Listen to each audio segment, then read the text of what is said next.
Hello, everyone. This is Suzanne Knabe-Nicole from Police Science Doctor.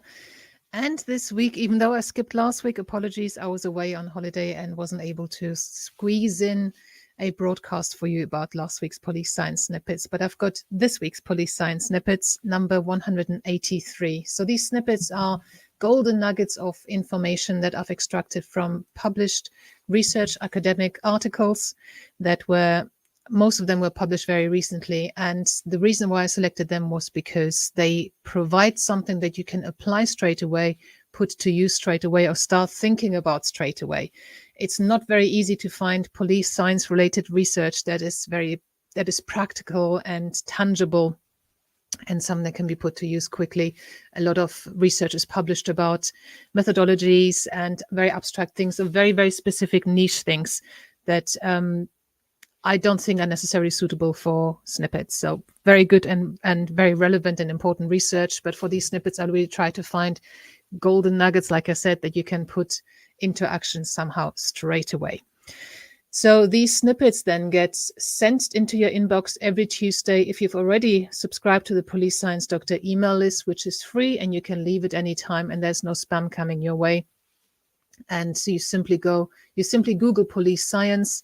You'll find Police Science Doctor on the first page. Yay. You go to Police Science Doctor and you enter your details into the form that pops up. Or if it doesn't pop up, just scroll down to the bottom of any page and you'll see the form in the footer. So you'll get the snippets emailed to you every week, every Tuesday. And the email has the link to the original research in it as well. You will also get the password to access the read page on the website, read as in reading glasses. And that has all the previous snippets as PDFs. So every week there's a PDF with 3 snippets with the links to the original research. And also it's got the transcripts of some of the videos that I've published with there were either explainer videos or there were interviews with some relevant experts. So it's worth joining. And like I said, you can leave any time if you're not happy with what you're getting. So the snippets for this week are, firstly, eyewitness identification. Following a hostage simulation event a week before, this study compared eyewitness identification with biased or unbiased instructions. So the thing that was new in this research was that they actually exposed people to a hostage-taking simulation. They wanted to have this realistic aspect to it, and also have a level of stress experienced by the participants, within reason, of course, rather than just showing them a video and then doing some kind of study afterwards.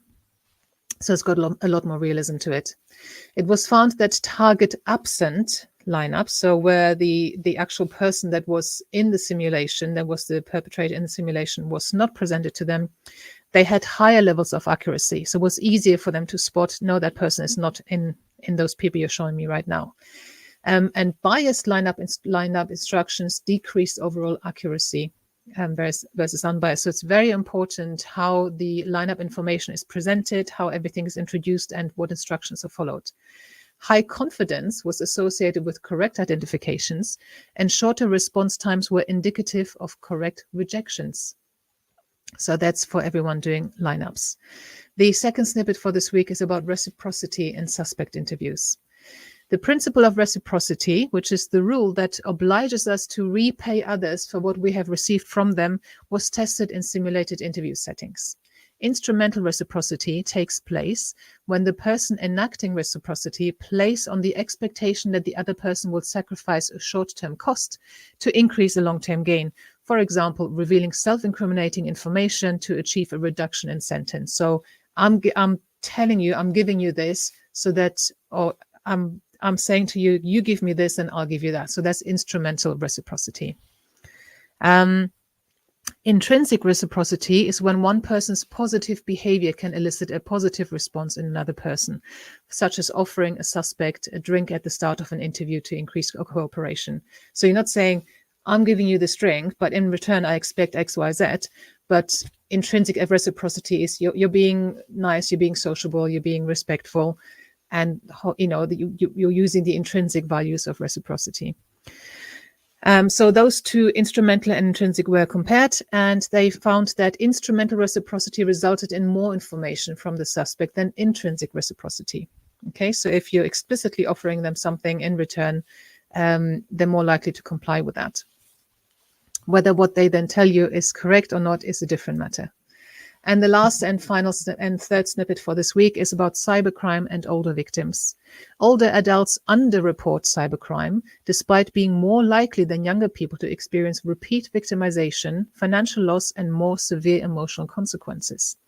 There are 3 contributing factors: shame and fear of repercussions, reporting unhelpful, the fact that reporting is unhelpful to emotional and financial recovery, and the lack of knowledge of scams and sources of support. Targeted information and support are advised. They did actually find as well, I didn't manage to squeeze that in here, that if the victim has a social support network, it helps them with recovering from this. And this last article about cybercrime is actually open access, which means you can read the entire thing. I'm going to finish quickly now because the bin men are outside and it's going to get very noisy in here very soon. So thanks again for watching this week. Apologies for not being here last week. The snippets are on the website though. The email was sent out. I just didn't do the broadcast. And I'll see you again next week. Thank you very much. Bye-bye. Thank you for watching. I hope you found this content useful. You can get access to each episode's transcript with key learning points, timestamps, and references if you get yourself onto my mailing list. Just go to the main website on policesciencedoctor.com, and on the bottom of each page you will find a sign-up form for notifications of new content. Just enter your first name, your preferred email address, and the type of organization you work for. You will not get any spam.